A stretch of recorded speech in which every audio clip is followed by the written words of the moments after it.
welcome to my part 2 of my little series about artificial intelligence or natural stupidity.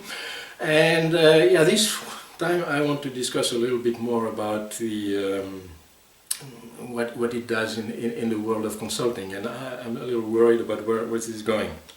So, if you remember, maybe 1 year ago I mentioned a survey of Harvard. Here is the little video so that it can remind you of what I was saying. I would say for consultants, same thing. You know, I already see so many reports that basically it's copy and paste. It's like the same person has written several reports for different organizations. I was mentioning also in another video that that study from Harvard that the mediocre consultants, thanks to AI, were having a boost in performance was much more significant than the best ones. But you know what? I don't think that using AI to increase the level of your employees is necessarily the best solution.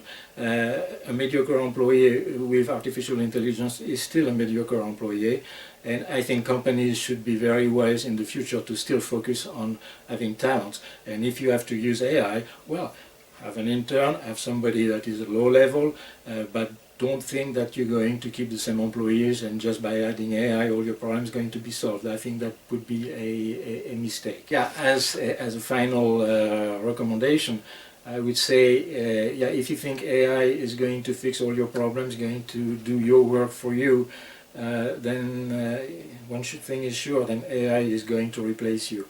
We're going to have to work differently.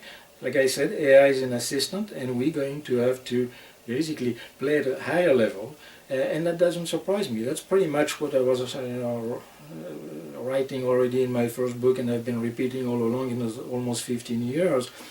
Basically, yes, we're going to have a combination of, let's say, robots and people working together, and it's going to have to manage it differently.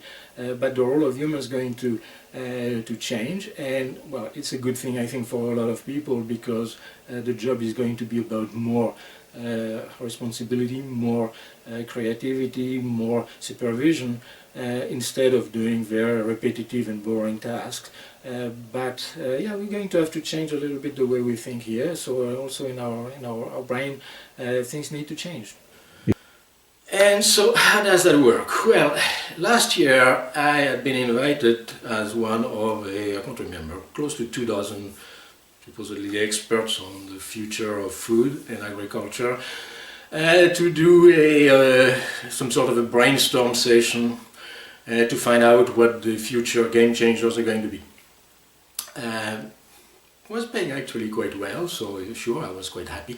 And we were all totally anonymous. We had nicknames, kind of funny, all supposedly all around the world. And so what we were doing, basically, there was an artificial intelligence system that was asking questions, and everybody was typing their answers. And so we could see a number of, you know, it was just like a chat box, and we could see what was being said and all. And I could see a whole bunch of things, a whole bunch of those misconceptions, of those, well, even falsehoods that, you know, you can find everywhere on social media or on internet. And I was wondering, who are those people who are posting this? Do they know anything about food and agriculture?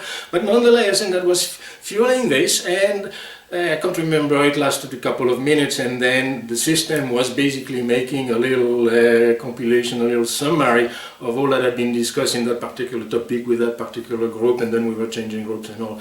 And in the end, I was kind of thinking, wow, this is a huge consulting company who is organizing this.